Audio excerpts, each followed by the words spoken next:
Ekyatwese olwanange tuyiside bwiti just katononyo naye kyatwese ge mawulire agafulumye ggulo kusanga mukago ogw'ekiro nga galaga mbuno kaye wisdom wavayo n'obika mbu wavayo n'obika era bantadde wano omukulembeze w'eggwanga era lisiti yabaddeko abantu bangi nnyo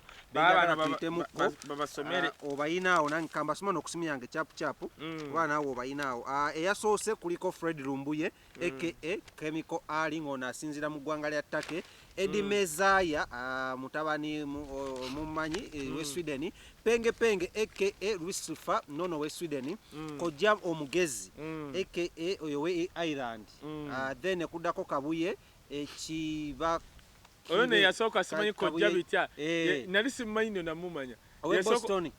oba Kojja ani atamanyi Kabuye se gundi o Boston oyo Kojja simanyi omugezi basinga mu nsonga za Kenzo bansindikira ebintu mbu waliwo yagambye Mbega ne ngamba ono yani kati kwe kungamba simanyi bloga nga simumanyi tugenda tukawa okubwa Mbega kubanga yakyo kiba kyakyogera Kabuye ekiba kibe we Boston Titus Seruga Alan Kitonsa waliwo ow'ekyoto Wisdom Kaye ng'onasinzira Uganda omulangira Paul Chimbugwe kakati anti labayo munoonyezebwa no nze mbadde ngenda ku side headquarters lawyer wange nangamba Wisdom oli public figure, that's one. They have to produce criminal summons over me oba nga ndino na mukubu n'enkyama n'owete motoka n'empite motoka nangamba basiru bwogendayo ekisooka ekibuli bajaganayo bannamawulire okutuuka munda leka baproducing nanga Wisdom you a big person here kati ani atalina simu yo naye waliwo ayakwatiddwa amanyiddwa nga Ssekyondwa njagala abatulaba balabe omusajja oyo yakwatiddwa oyo omusajja alabika nga atamanyi na smartphone wetunula wuliriza laba omusajja ogwo bakutte oba smartphone laba ebigere bye laba ebigere enzokola dadduka ate atya addukira erwa ng'ate ali mu ebyo bisiripa abantu b'ebyalo abanaku bambala ebyo bisiripa wuuyo ebintu bye Uganda kankubuulire mulabe ebintu bye Uganda bambega baawano baagwa ate nga nawe bagamba oli Mbega anti kati weba bagamba nti ndi Mbega kati kino kye batadde wano ensi etegedde nti siri Mbega ensi etegedde nti siri Mbega kaluwa ekyokubiri mutegedde nti bemuwana babloga bammwe abayimirawo ku lw'abantu tebaliiyo is Kai Wisdom alone. Why would you say that? Kati bali bonna bikopi nagamba Isima nti Isima ku magezi goyina ku myaka gyoyina ine myaka nkaaga oba mu musanvu you round up to the nearest number ine myaka nsanvu naye abasajja bano bakufudde omusiru titosobola nakulaba bintu bibanyigiriza banna Uganda bamusasula is not paid abana agamba tibamusasula bamusuubiza Isima takimanyi fe tukuliddemu NRM we batakutemera awo tokola ate gwe balamu bagambye oli waabwe gwe Isima simanyi mu Lubega oba ye biki ate gwe tumwine bali obadde bali boogera olulimi olu mu kisenge gwe bakuwe ssente abo abasajja bafuga tebaagala muntu okukwata ku ssente mulala nga tava waabwe kaye overside zeero wayita nnyo mukama omulalo unovayo n'obika omukulembeze sisobola ekisooka nali ku Urban TV ne gundi ne Rwamiti nenkuba ekintu abaabika nga simanyi tibanteze akakodyo nenkuba nengamba ababise kati nabadde nninda omupiira gwa Bungereza era bankubye nze nadde mpagira Bungereza bankubidde Bungereza bayoleseza nnyo racism ekika ekyawaggulu anti nakyo ate kikintamye kubanga ebibadde mu America kyabadde kirungi ovuma otya abaddugavu abo ng'abaddugavu abo mwe mwalina babbeka mu abazungu tebatuuka wadde ku fayino ku mulembe gw'abajerad naye abo abaana abaddugavu tiimu abantu nga 7 baddugavu be bakubye omupiira ne batuuka ku fayino after over 53 years temutuukanga ku final yonna tetuukanga ku World Cup final tetuukanga ku Euro final anything final tetuukangayo abo abaana abantu kye batamanyi batutte World Cup ya youth nga balina ne coach omujega Southgate golaba mujega nyera yaleta tiimu eyo nga bagenda mu youth simanyi World Cup ne bamujerega ne batwala ekikopo nadya tiimu eyo n'agireta mu Euro ne bagamba Southgate oli mufuula ba tiimu gyolese n'ava mu round box n'agenda paka semi finals n'atuuka ku final abaddugavu be bavuma be batusiza ku final bo bali ba Steven Gerrard tebageza nako kakati ekyo atosobola okusanga nga n'abazungu baganye okubezo kubanga wotuka wali ekyo racism tukivumirira olaba njivumirira ne wano mu Uganda nze ekiŋŋambisa nti ndi mutabani wa mulaalo first of all ndi ekyokubiri I'm proud of myself twalina kakalamu ng'omusajja azze okunkwata gwakankubule Smith nze ntambulira mu kubona era kyobola ngamba abantu nze bwe bampagira mbaga mumpagire ne namba yange njiso anti kakati nze business zange bazirinnyamu Katonda yannyamba nga nazimba era ngamba nnyo abantu nti enamba yange eri 07049 kuba ongambe teako video ndabe nti go wisdom mperiza ne waba $1 njikwata otegere kye ngamba kati now yembadde kuki tubadde kucha kukwata lwaki bakutadde kweyo list kakati now SABIKA tatawo sisobola mba musiru SABIKA mugundi nankani omulala kati atembika gomanchi bayita okubika president osobola omubika akavuyo ne kajja wano era president waafa basooka ne basirika bati ne basooka batereza embeera yonna Haiti president bamukubya amasasi saba minister yerangiridde ne president oli afudde yali agenda kumuza ono saba minister ng'alina gwalonze nga abulako kulayira saba minister ono gwe bagenda okumuza yerangiridde n'oli abadde abuzayo kulayira yerangiridde no opposition yerangiridde bali mu kwekuba masasi kati tosobola kulanga nze nasoma I have a master's degree holder ekyokubika omukulembeze gwanga kyatandikira kati nkubuulira lwaki baabise ngenda kuwa ensonga na lwaki ndi wano ekisooka nkuwa ensonga we baba baagala abantu abamu abaagala okuba President Museveni nga bamujjako abantu abamubuulira ebyamazima kati bali kunze mu Uganda lwaki who are you anti nze njogera nze ntaasa President Museveni ababbi nze gwe kayego waffe kati isima ayogera gwali ekyazako isima n'alumba danatine tasobola oyo tasobola ku nsimbu zaako emyaka nga naye yalangira aba NRM we yamala ne yeetonda balamuta yamuleeta ne yeetonda ye eva yeetonda buli wayogera baba n'avayo naga bannange anti kakati nabadde anti kakati where is the problem the thing is ekisooka President Museveni baagala mukutulako kaye wisdom ajja n'amugamba Museveni wuli oli mubbi nono mubbi ono kino kubanga my job is to defend his legacy lwaki ndi wano nga tubatadde omulala why wano olabako wanu bali Bulaaya ate na is it Nadduli Nadduli wa movement Nadduli wa movement naye kati lwaki bamutaddeko Nadduli akuba nnyo government ababbi ye Nadduli oyo mwana wa Nadduli so you're trying to say muno yes buli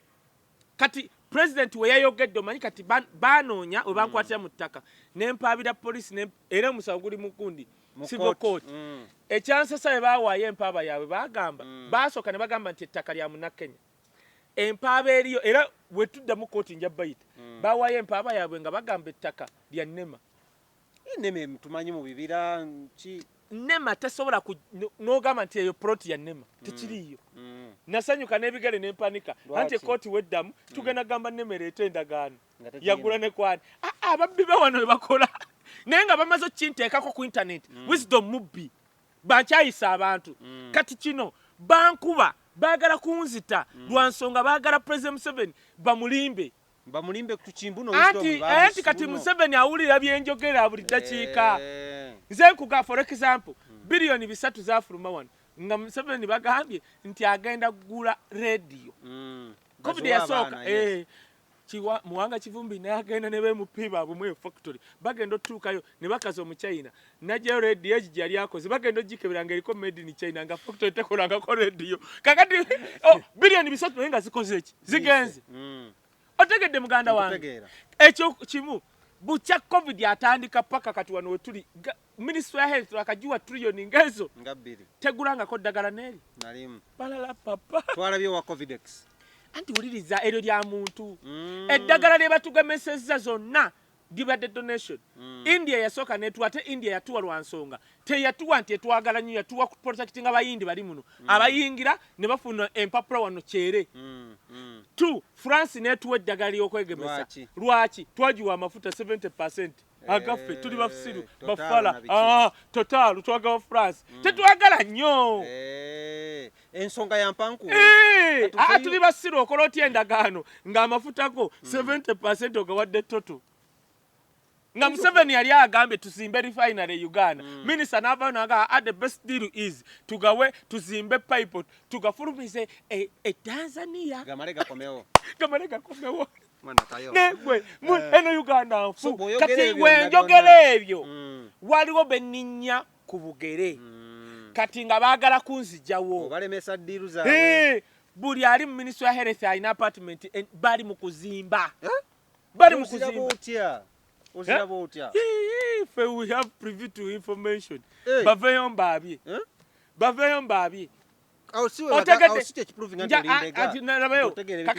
dana atwine bamugamba agula dozi z'eddagala isi milioni 18 teri neji kuva covid yasooka neji gye yali aleese omanyi wava omanyi kyatugamba liri mu kkubo lijja second wave egenda kuggwa third wave kitegeeza wejja mufe Smith bannayuganda bandibadde baagala nnyo bakaye wisdom nga mutuwa ne ku ssente zammwe kubanga ffe tubagambira kuba bbi naye wavaayo nongamba baakugemye covid-19 ate nali njagala kugenda bungereza kungema Pfizer si bino byabano bya bwerere baagaana gana amalwaliro ge batujjanjabiremu kano Noviki abbi singa bakkiriza gana amalwaliro ga private hospital galeete eddagala fe abalina ssente tugende twegemese kubanga nali njagala kunkuba Pfizer full stop one injection sente ezo ziina obadde ki nyina sheranda ninga 3 promoter Richmond andete tebagisazizaamu ate anti kati nga tujongerayo bannayuganda bamala dosasula balina kai wisdom mutabani w'omulaalo nzenze ko omuntu awagira president M7 abantu go bakyasigadde okuwulira represent stupidity tinagamba isima nti oli musajja mugezi lwaki defending ebidomola ne B yogera bwoge negwe ne B ogamba abantu osibbi gwajo alaba benale buli wenale labayo buli ava nalaba minister agamba Uganda na economy is doing good wetubala capital oliyaka she we bamwesimba ko manya mwesimba ko kyamukola yamu omuli mu ministry ya finance kai wisdom yasimba ko yagamba agenda kutwala KingSmith kankubulire bwe bantwala what are you going to do? What is your plan? Inze mbagamba I will sue them njabba swinga wano njabba bakoleshe banjagala oba banjambi wowolo it's okay it's okay bayinza okutwala nga bagala olye obaveeko uli agwe batwala aliya ani aliya kati nze nzuno bazimpe onozirya baziwo bali bakopi naawe oli abadde mu kopi nali eyo nenyiza omukulu namugamba nze obongo oyogera nange toyogeranga nze nasomera mu ngatto togenga yasoma mu nanyiga handi ate bo basomera mu ngatto yanyiga anyige namugamba nze tutiyogera naye nze nakula nsomera mu ngatto kitebagala bibagamba mukubana tuli basiru musiru ndi mwana wa mumbejja ze sikulanga na matambu nkwata ante ne wenti nenjinywa no yes je nasomera nze okuva wano paka guru mbanga agenze Southern Sudan actually rugendo rumenya na nnyo so many reasons are going on kaye naye nze kyenjagala abantu bamanye list eyo obadde osana okubako batusana kuba abantu addeko ba mafia abagala okunzita balimbe Museveni nga bakikola ku Zebula Zebula gendo obuze RDC we Kampala Zebula ye muntu eyali owenale wallahi sira bankoze Zebula nga opposition Zebula wudo oyo bamuleta ku RDC we Kawempe ye watubuza ani asoro kunyamba kuba security twaleta Zebula nakunganya bavubuka bayo Zebula waberedde mu Kawempe nga obubbi bwake ne kwa Zebula bamanya bavubuka bakubaba nga bamanya nera bawe balimba muzeyi so naye tebagala okukola are you ready bajje hati wasiri ready I'm ready katogere ku kati ekyo kimu ekyokubiri okuteya kaye wisdom otegedde nti no bagala kunzijawo mpulira ekyokubiri kubanga nze njogera ku bubbi bwabwe ekyokubiri yenna yakoze video eyo I bet asobola kubanga ngali mu security organs video erwa eyo mbu Museveni afudde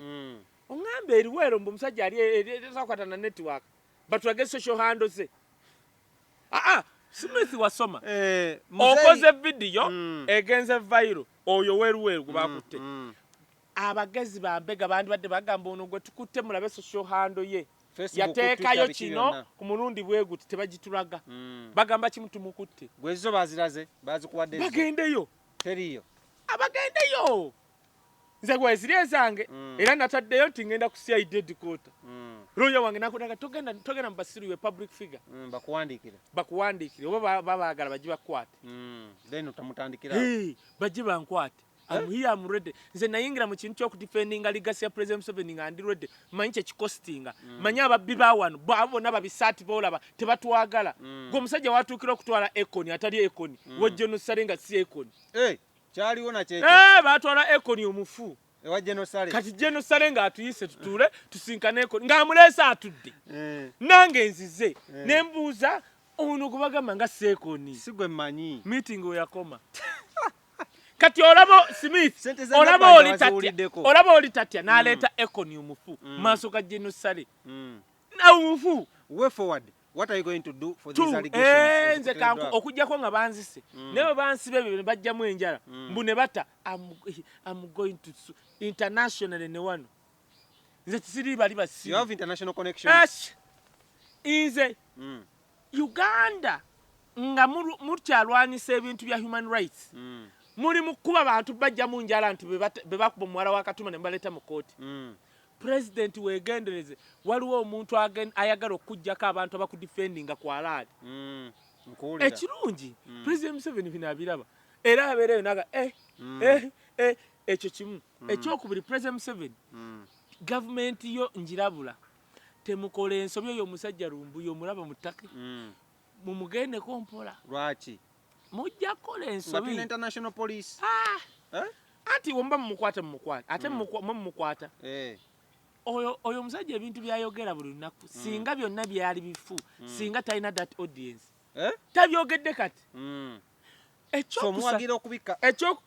Ate yali abise nasuze endaba oyo musajja ebintu byanaku ttaano anti ndabe yabikako gundi president wallahi byambuze. Nze nganze saabirabye ka video yakadilitingayo saabire biruwa just webuuza tekaliyo byonna byabadde akola bibadde gye ebiri tekaliyo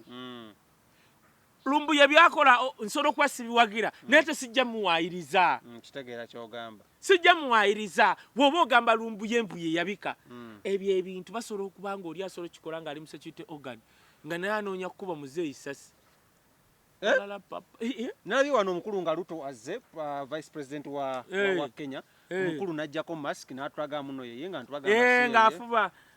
president wa Kenya alina has it come to that point where a president of a country like Uganda has to prove that I'm alive? Era ekyo kye kyamunyizizza ennyo ndowooza ekyo kye kyamunyiza. Sente za Nabbanja abantu batandise okwetta beetuga nalaba family over families ezibadde oli yasse mukazi we n'abaana. Nabbanja tosobola kuba Smith nga mwateekawo biliyoni 53 nga mugenda ziwa abantu abakosebwa COVID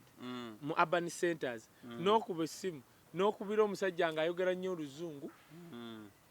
n'akulaga nti ali mu nnimiro oba weekubye ejje. Tetwaleeta eggulu batugamba bya busiru babibagamba batiisa.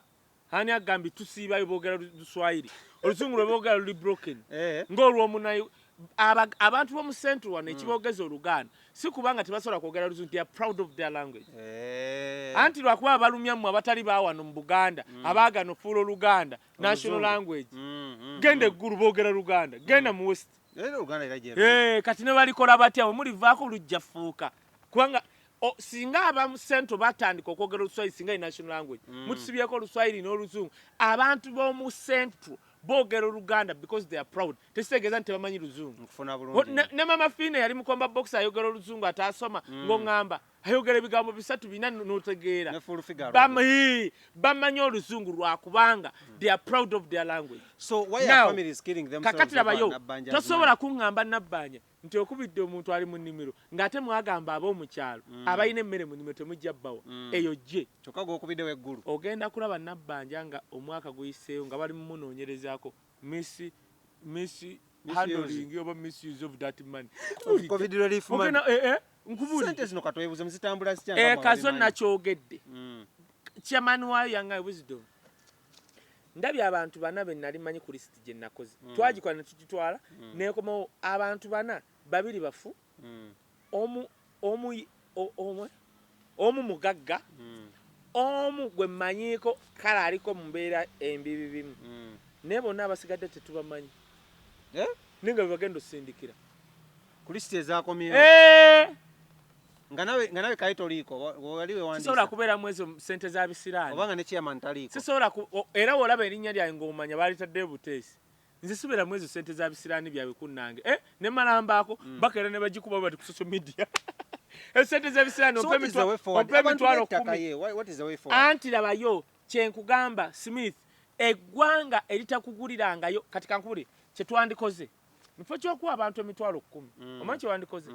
wandikedde n'ogamba amasanyalaze unit ya 100 pa unit kati okuva leero ya siringi 2 n'okompasetingamu wali n'osirika n'ogamba amazzi ga siringi buli kidomola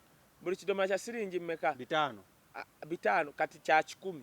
nekiddayo waliwo ekyasookera olaba oleeta ebintu buli omu byakozesa n'ogamba airtime tumusaze ne data 12% ya data tugijjeewo n'ogamba amafuta g'omu mmotoka can you imagine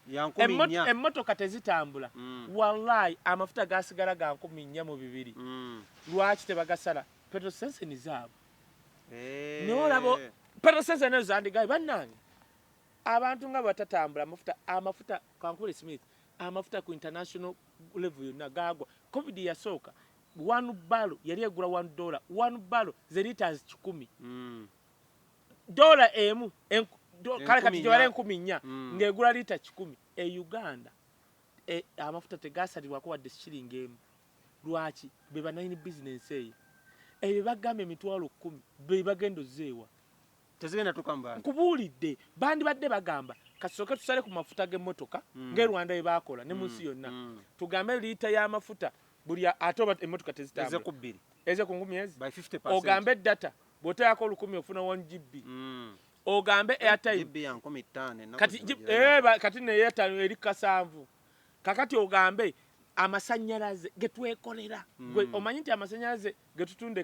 e Kenya gali cheap okusinga Uganda pabaga kati egwanga ng'ongamba nje njogera ebyo byekisiro oleeta isima simigo kuwakawunga kati omuntu atakuyambye ku masanyalaze ku mazzi omusubira okuyamba mbu agenda ku emitwalo 10 gasiya kuwakawunga tutumye ebintu bino ebiri kaye kuba tochi kuwakawunga nowa emitwalo 10 aliwa gwe wandiwadde credit oba asobola okubeera viable byonna anti kisinzirani abigaba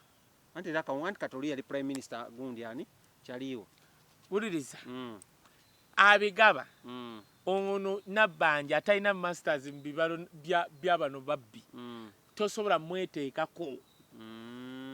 tosobola mukola ki kyogamba wakawunga yandisingasingako oba kalekaleko kubanga bachairman baalimu yo kimanyi ogenda gaba emitwalo 10 ojjemu bakansala b'ekyalo omanyi lwaki babajjemu ye gwe omanyi lwaki baleesemu batown clerk nedda batown clerk oba enaalemu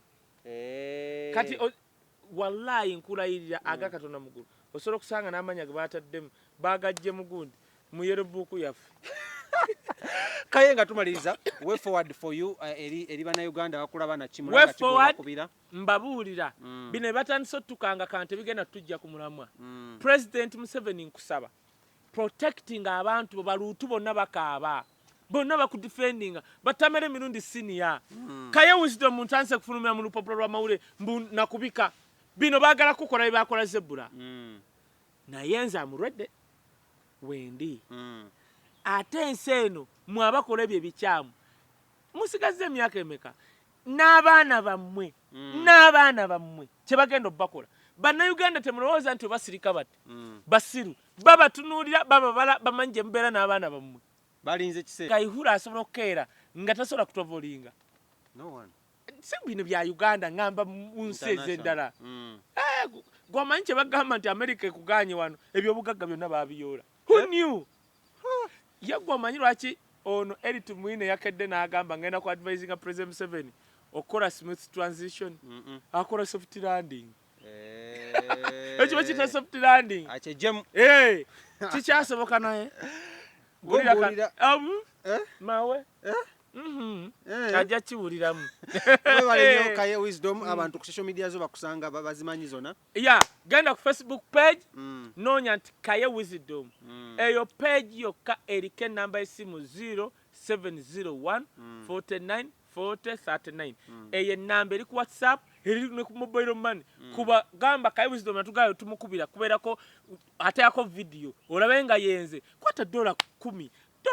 $10 ziweereze Kaye Wisdom olaba batunoonya ye neyagale ngambe nti Kaye Wisdom fe abalwanyizi b'eddembe kino kankigambe Smith ba Malcolm X ba Luther Martin baani bonna bayimiriranga ku buyambi bw'abantu bannayuganda tuyiga okuyamba ba Kaye Wisdom kubanga betusigaza abagamba ku bantu ne bawulira bwe mantu sofumulira mu lupapula lwa government nga nange bantadde mu bino gasiya kitegeeza kyenjogera kirina be kiruma mpagiraako gamba Wisdom kikyoyagala akamotoka katukalongoose kali baakuwa kalimu ebiyenje kale wote twalene Kaye Wisdom tugenda kwa tukomawo ku lwokusatu ne episode endala ya Muganda wetamala emirundi junior okuvayo ne yeegaana Nup n'ebyakibalama byonna tugenda kwa tubireeta Kibalama yavuddeyo n'agamba aba Nup abawadde just week bakola ekibiina ekirala so tugenda kwa tumuleeta occasionally that is Monday ne buli lwokusatu ajja kubanga kwali wano ku channel yaffe ku Celeb Jazz tubaagala nnyo nkola sikola nzekka nkola n'omukulu amanyiddwa nga Lawrence emabega ku kamera abeerako ng'akola ebifaananyi ebirungi nga bino mwekuume covid akyaliyo bannange mwesanitizing mukuume social distance n'embeera ezifaanaganako ng'ezo banaye mutuwagire mwongere subscribinga musibe bulungi mwera